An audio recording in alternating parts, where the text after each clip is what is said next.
words kept ringing in my head like a cruel joke I couldn't wake up from. I was standing in our kitchen, holding his phone, the phone he never let out of his sight, and staring at a text thread I was never supposed to see. "I can't wait for our weekend. She'll think I'm away on business again." The message wasn't to a coworker. It was to Emma. My Emma, the girl who stood by me at my wedding, the one who promised she'd always have my back. My best friend since high school. My stomach twisted.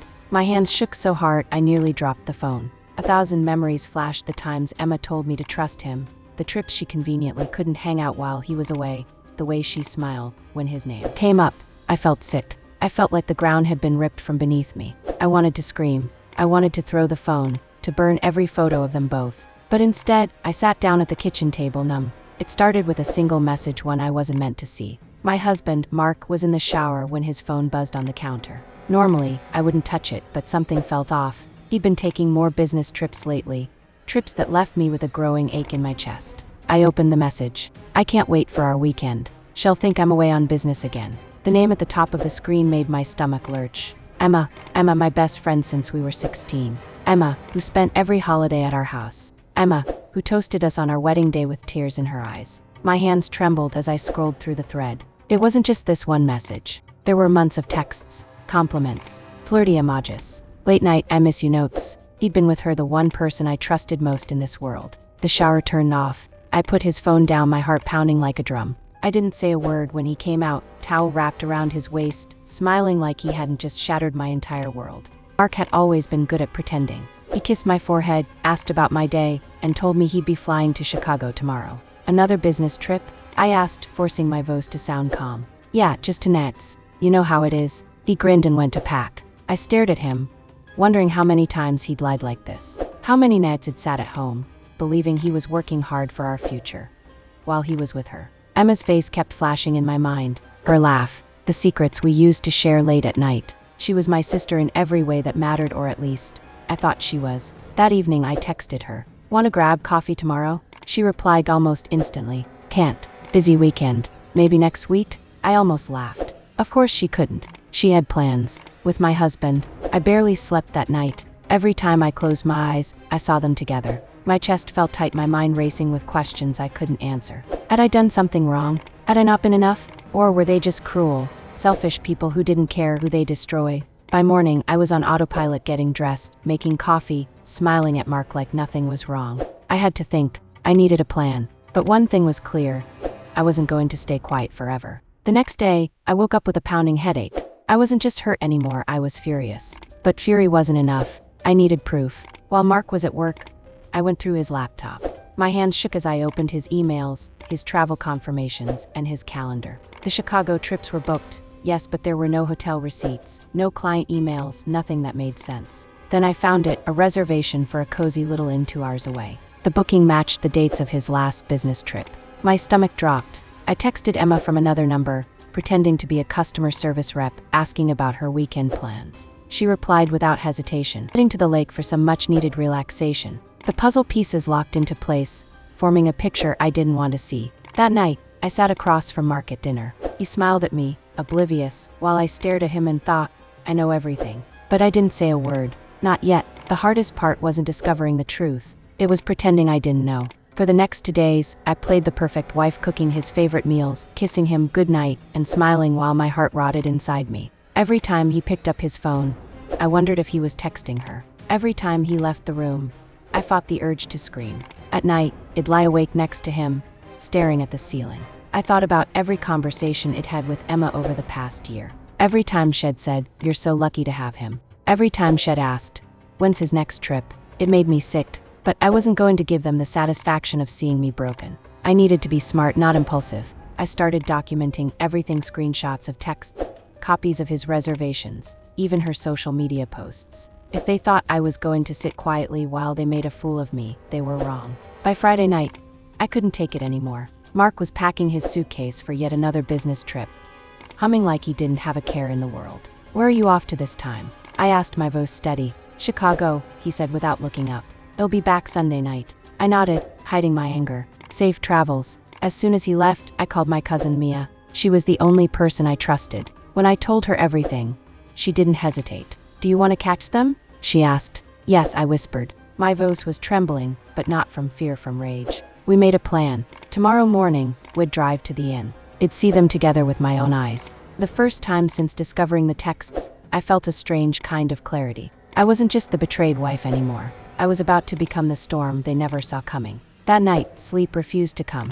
I lay in bed, staring at the ceiling, my thoughts racing like a storm. Images of Mark and Emma together played in my mind, each one cutting deeper than the last. Her laugh, the laugh I once loved, now felt like a dagger. His smile, the one that used to make me feel safe, was nothing but a mask for his betrayal. I kept checking the clock, 1 a.m., 3 a.m. By dawn, I was running on adrenaline and rage. Before my daughter woke up, I packed a bag with essentials, my camera, my phone, a notebook for notes. Mia texted me at 6 a.m., ready to go when you are. Let's end this. I dressed in jeans and a hoodie, blending in like any other traveler. My heart was pounding, but I knew this was something I needed to do, not just to see the truth, but to free myself from the lies. When Mia arrived, she hugged me tightly. You okay? No, I admitted, but I will be after today. The drive to the inn felt both endless and to quit.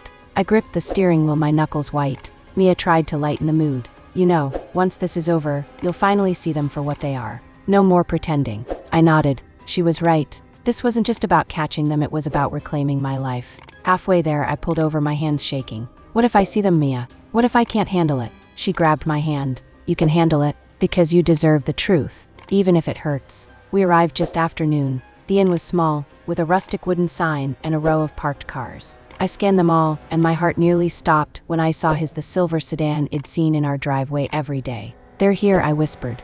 We parked across the street and waited, my heart pounding so loud I could hear it. I felt like a hunter, lying in wait for prey, only this prey had once been the people I loved most. And our past. No sign of them. I was about to lose my nerve when I saw them.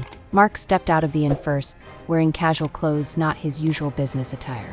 Emma followed, her hair tied up, wearing one of my favorite scarves. Something inside me snapped. I grabbed my phone and started recording.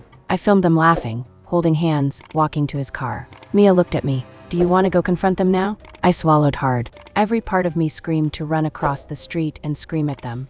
But another part of me, the calmer, colder part, said, not yet. Let them dig their own grave. We followed them at a safe distance, my hands gripping the steering wheel like it was the only thing holding me together. Mark's car pulled into a quiet lakeside restaurant, the kind of place couples go for romantic getaways. I parked far enough away to avoid being seen.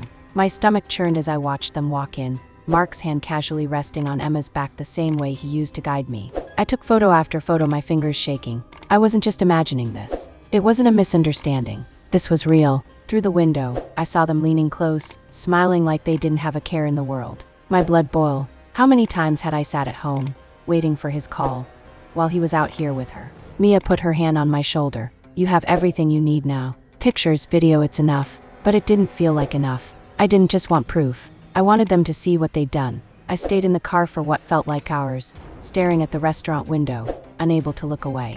I remembered the day I married Mark. Emma was my maid of honor. She stood next to me, holding my hand as I promised my life to the man who was now betraying me with her. Was anything in my life real? Or had it all been a carefully crafted illusion? When they finally came out, laughing and holding hands, I snapped more photos. My heart was heavy, but my mind was clear. This isn't just about a broken marriage, I said to Mia. It's about betrayal by the two people I trusted most. Mia nodded. So what are you going to do? I took a deep breath. I'm going to confront them. But not like this. I want them to feel it. On the way home, I couldn't stop thinking. Confronting them in the heat of the moment would have given them an excuse. They'd deny it, twist it, call me crazy. I knew them both too well. No, I needed to plan this out. I needed to make sure there was no escape, no lies they could hide behind. By the time we pulled into my driveway, I had an idea. I'm going to wait until his next trip, I told Mia. I'll invite Emma over. I'll confront them together. No running, no excuses. Mia raised an eyebrow. You're going to trap them? Yes, I said, my voice cold but steady. I want them both to see the damage they've caused, and I want them to know I'm not the fool they think I am. We trailed Mark's car for almost an hour, staying just far enough behind that he wouldn't notice. Every turn he took made my chest tighten. Every passing mile confirmed what I already knew but still couldn't fully accept. When he finally pulled into a quiet lakeside inn, I froze. It wasn't the big city hotel he'd told me about. It was the kind of romantic hideaway couples chose for anniversaries. I parked down the road, far enough to stay out of sight. Emma stepped out of the passenger seat, laughing. She looked so comfortable, so at home with him. My heart pounded as I raised my phone and took photo after photo, my hands trembling. I captured them holding hands, walking side by side, looking every bit like lovers. Through the inn's wide windows, I saw them check in.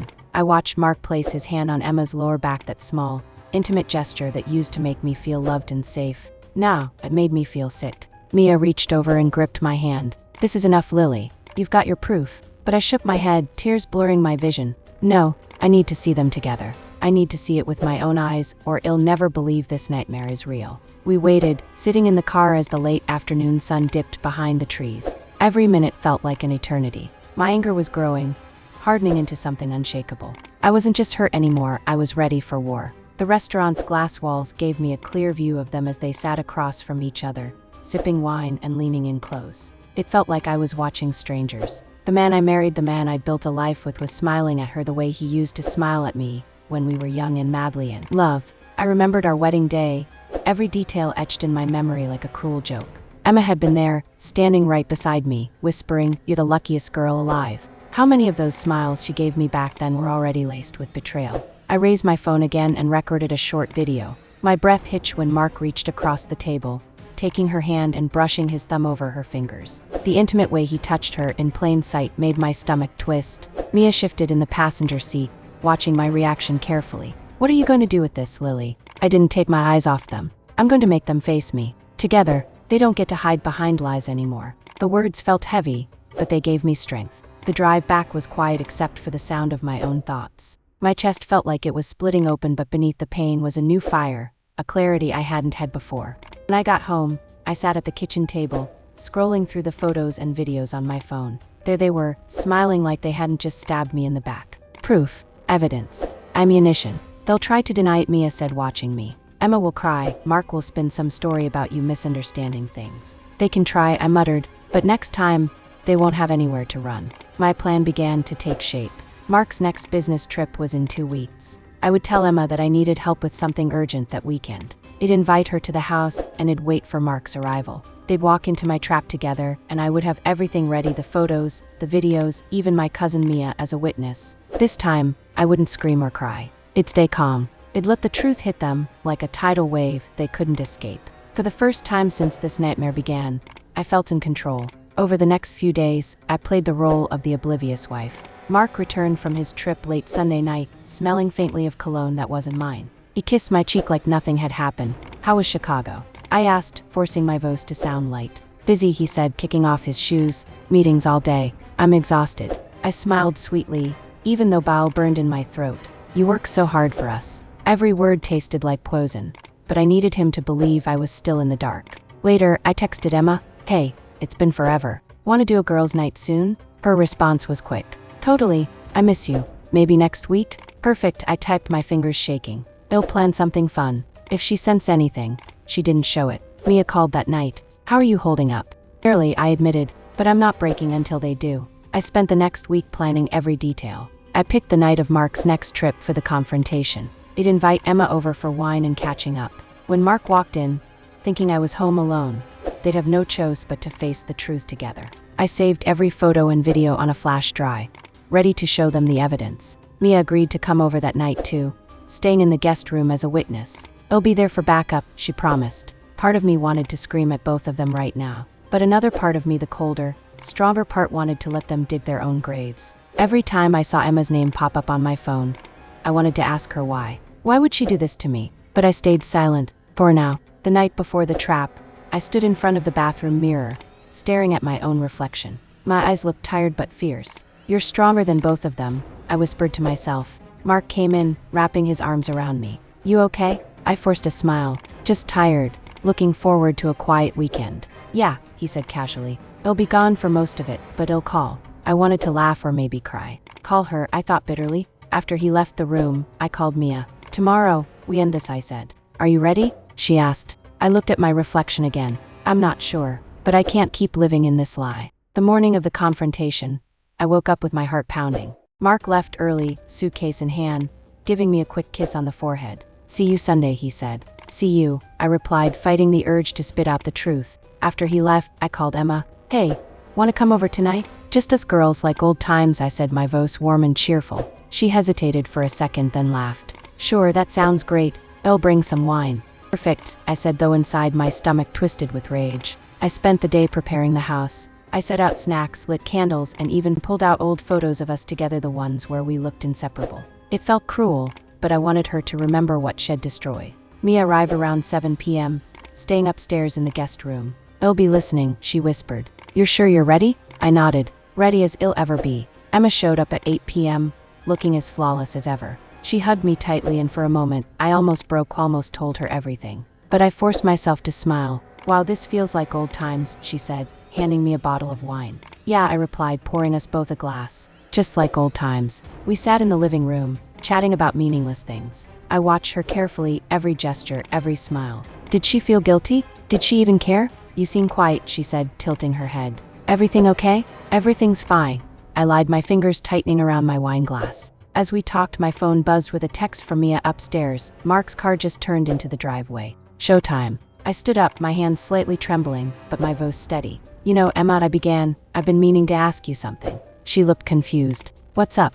Before I could answer, the front door opened. Mark walked in, smiling like a man who had no idea his entire world was about to implode. "Babe," he said, stopping dead when he saw Emma. "Well, what's going on here?" Emma froze, her face draining of color. I picked up my phone and pressed play on the video, the one of them, holding hands outside the inn. I placed it on the table between us. "Why don't you tell me?" I said calmly. The room went silent. The look on their faces, shock, fear, guilt, was almost satisfying. Almost. Mark's face went pale, his mouth opening and closing like he was searching for the right words, but none came. Emma stared at the video on my phone, her hands trembling. "Lily, I can explain," Mark stammered. "Explain what?" I shot back, my voice sharp but steady. "Explain why my best friend is in a hotel with my husband. Explain the months of lies, the fake business trips." Emma looked like she might cry. "It's not what you think," I laughed bitterly. "Not what I think. Do you really want me to play the rest of these videos? Because I have plenty of proof." The silence was deafening. I could hear Mia upstairs, shifting slightly, listening to every word.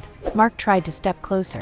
"Lily, listen." "No," I snapped. "Don't you dare come closer. I have spent years trusting you. I've stood by you through everything. And this is what you give me." Emma's eyes were wet. "I never meant for this to happen." "Spare me the excuses," I said coldly. "You both made choices. And tonight, you face the consequences." Mark ran a hand through his hair, his face flushed with panic. "Lily, we made a mistake, okay? It just happened." "Happened," I repeated, my voice rising. "Affairs don't just happen, Mark. You plan every single one of those trips. You lied to my face while sleeping with her." Emma broke down then, tears streaming. "I'm sorry, Lily. I was weak. I was jealous of what you had with him." The confession made my blood boil. "Jealous? You had everything, my trust, my friendship, and you threw it away for this?" Mark stepped in, his tone desperate. "We can fix this. I'll end it. We can go to counseling." I cut him off with a laugh so bitter it made him flinch. "Counseling? You think you can cheat on me with my best friend, and then fix it with counseling? No, Mark. There's no fixing this." For the first time, I saw fear in his eyes, fear that I was done, that I wasn't going to play the forgiving wife. And he was right. I walked over to the door and opened it wide. "Both of you, out, now." Mark blinked, stunned. "Lily, out," I repeated, my voice like steel. "You don't get to sleep under my roof tonight. And Emma, you don't get to call me your friend ever again." Emma hesitated, her face crumpled with guilt. "Please, Lily, I get." "Ow." Mia came down the stairs just then, standing behind me like a silent pillar of support. "You heard her," she said firmly. They both shuffled toward the door. Mark turned back, desperation etched on his face. "Lily, I'll come back tomorrow and we'll talk." "No," I interrupted. "The next time we talk, it'll be through a lawyer." The door slammed shut behind them. My hands shook, but for the first time in weeks, I felt powerful. I wasn't the victim anymore. The house felt unnervingly quiet after the door slammed shut. I sank onto the couch, my body trembling from the storm that had just passed. For the first time, the silence wasn't from confusion or fear. It was from control. Mia sat beside me, wrapping an arm around my shoulders. "You did it. You stood up to both of them." "I don't even know if I feel good," I admitted. "I just feel hollow." "That's normal," she said gently. "You've been lied to for months, maybe longer. It's going to hurt. But now, at least, you're free to make your own decisions." Later that night, I gathered every reminder of Mark, his clothes, his photos, his scattered belongings, and shoved them into a box. It was like ripping off a bandage, painful but necessary. Before bed, I looked at myself in the mirror. I didn't see the broken, betrayed woman I expected. I saw someone stronger than she realized. The next morning, my phone buzzed repeatedly. It was Emma. "Please, Lily, can we talk? I know I don't deserve forgiveness, but I miss you." "I'm sorry." I stared at the messages, my blood boiling. She wasn't sorry she betrayed me. She was sorry she got caught. Mia peeked over my shoulder. "Delete her number. Don't let her crawl back into your life. I wanted to, but part of me wanted to know why. Why betray me? Why ruin something that was supposed to last forever? I didn't reply. Instead, I silenced her number and tossed my phone aside. Some answers, I decided, aren't worth the pain of hearing. By the afternoon, I was on the phone with a divorce lawyer. My voice shook as I explained everything: the affair, the evidence, the lies. You have more than enough proof to proceed, she said confidently. We can make this as clean and fast as possible. I felt a strange mix of relief and grief. This wasn't the life I had planned, but it was the life I needed now, a life where I wasn't second choice to anyone. Mia smiled at me when I hung up. Proud of you. This is your fresh start. I nodded, though my heart still ached. Yeah, my fresh start. 2 days after I kicked him out, Mark showed up at my door. His hair was a mess, his eyes bloodshot, and he clutched a small bouquet of flowers like they could erase what he'd done. Lily, please, just hear me out, he said, his voice shaky. I crossed my arms, blocking the doorway. There's nothing left to say, Mark. I made a mistake. A huge one. But I love you. I love us. Don't throw everything away because of what? I snapped. Because of months of lies? Because you chose her over me, over our marriage? He looked like he'd been slapped. It didn't mean anything. It was just a stupid thing that got out of control. I laughed bitterly. You don't sleep with someone for months if it doesn't mean anything. Get out, Mark. He hesitated, but when I slammed the door, I felt lighter. I didn't need his excuses anymore. Emma hadn't stopped texting. Every message was a different variation of the same plea. I'm sorry. I never meant to hurt you. Please talk to me. First, I wanted to scream at her, to ask her why she had done this to me, but the longer I ignored her, the more I realized something. Nothing she said would fix it. No explanation would heal the wound she caused. Mia caught me staring at Emma's name on my phone. Block her, she said simply. I hesitated, but finally did it. The moment her number disappeared, I felt like it cut off a toxic limb. Some people don't deserve closure, I realized. I spent the next few days focusing on myself and my home. I cleaned every corner, got rid of Mark's belongings, and replaced them with small things that made me smile: flowers, framed photos of me and Mia, and even some silly artwork my niece had made. For the first time in a long while, my space felt like mine. Mia stayed with me for a few nights, cooking dinner and reminding me to laugh again. You're stronger than you think, Lily, she said. I don't feel strong, I admitted. You don't have to feel it to be it, she replied. That night, as I lay in bed, I realized she was right. I had survived heartbreak, betrayal, and lies, and I was still standing. 3 days later, Mark returned. This time, he didn't bring flowers, just a beaten-down look that made him seem smaller than I'd ever seen him. Lily, please. I've been sleeping in my car. I can't stop thinking about you. We can fix this, he said, his voice raw. I crossed my arms. You want to fix this because you got caught, not because you regret what you did. That's not true, he said, his tone frantic. I regret everything. Emma meant nothing. I messed up. Please, give me one more chance. I looked at him for a long moment. Once his tears would have broken me, but now they felt like a performance. Mark, you didn't make a mistake once. You made the same choice over and over. That's who you are. And I'm done. He stood there, his mouth opening like he wanted to argue. But I closed the door before he could say another word. That night, I sat on the couch, my journal open on my lap. For weeks, my thoughts had been consumed by Mark and Emma, but now, I wanted to think about me. I wrote down everything I wanted for my future. A life where I don't have to question someone's loyalty. A career I'm proud of. A home filled with laughter, not lies. Mia walked in with 2 mugs of tea. What's that? She asked. Plans, I said, smiling faintly. For life after him. She grinned. That's the Lily I know. The next morning, I called my lawyer and finalized the paperwork. Well, send the documents to him this week, she said. When I hung up, I felt a wave of relief. It wasn't just about ending my marriage, it was about reclaiming my power. I boxed up the last of Mark's belongings and left them by the door. When he texted later, begging to talk, I replied with one line. Everything you need is on the porch. Don't come inside.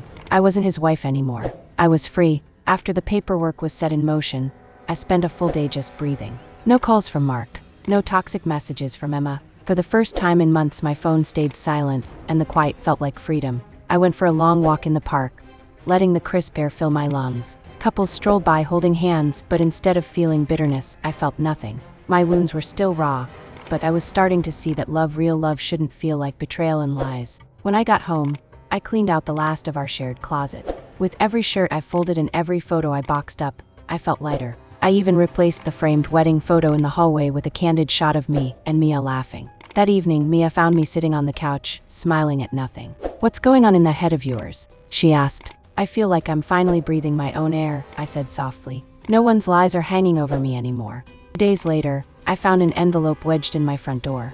My stomach sank when I saw Emma's handwriting. I opened it, my hands trembling.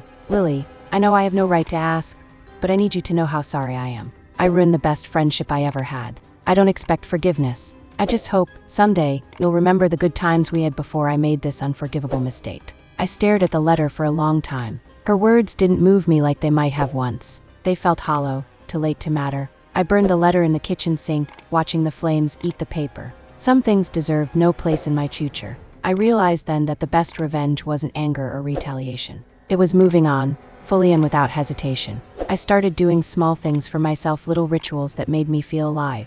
Morning runs. Cooking my favorite meals, not just the ones Mark liked. Curling up with books I'd forgotten I loved. Mia encouraged me to sign up for a weekend painting class. You need something just for you, she said. The first brushstroke on canvas felt like magic. It was messy and imperfect, but mine. For 2 hours, I didn't think about Mark or Emma. I just created something new, something that felt like a reflection of who I was becoming. As I left the studio, I realized I was smiling a real smile, not one plastered on to hide pain. In the weeks that followed, I built a life that didn't revolve around betrayal or heartbreak. Mornings started with strong coffee and quiet journaling. Afternoons were filled with work, painting, or spontaneous walks with Mia. Evenings were no longer filled with tears or anger, but with music and the calm sense of rediscovering myself. Every day, I felt my confidence grow. I was no longer the woman who begged for scraps of attention from a cheating husband. I was no longer the friend who blindly trusted someone who didn't deserve it. One morning, I looked in the mirror and smiled at my reflection, not because I was perfect, but because I was healing. I was whole, even with scars. Mark tried one last time. His number lit up my screen, and for a moment, I considered answering. But I didn't owe him anything anymore. I let it ring out, then listened to his voicemail. Lily, I want to say I'm sorry. I know I don't deserve it, but I loved you. I still do. For once, his words didn't hurt me. They didn't break me. I simply deleted the message and whispered to myself, I love me now. That's enough. Emma's silence was louder than any apology she could have sent. Blocking her was the best decision it ever made. I didn't hate her anymore, I just didn't care. Forgiveness wasn't about letting them back in. It was about setting myself free. And I was free. One Saturday, Mia dragged me to a local art fair. The air smelled of fresh coffee and sweet pastries. We laughed, browsed stalls, and I felt a spark of joy I hadn't felt in months. A man at one of the painting booths struck up a conversation. His name was Daniel. He didn't ask about my past. He just smiled genuinely and asked about my art. It was refreshing to be seen for who I was, not what it endured. I started painting more, letting the colors tell my story. Every brushstroke felt like reclaiming pieces of myself that had lost in the chaos. I framed my first finished painting and hung it in the living room, a splash of vibrant blues and oranges that reminded me of both fire and calm seas. It's beautiful, Mia said, and for once I believed her. I redecorated the house, removing every trace of Mark. It was mine now, filled with warmth, laughter, and the scent of fresh flowers. When I lit candles that evening and curled up with a book, I realized how far I'd come. I didn't feel lonely. I felt peaceful. Months later, as I stood in the park with Mia, watching kids play and couples stroll by, I smiled, not because life was perfect, but because I was finally free from the weight of betrayal. Mark and Emma were just chapters had closed. I wasn't defined by them anymore. I looked at Mia, my rock through all of this, and said, I think I'm ready for whatever comes next. She grinned. You already are. And I believed her.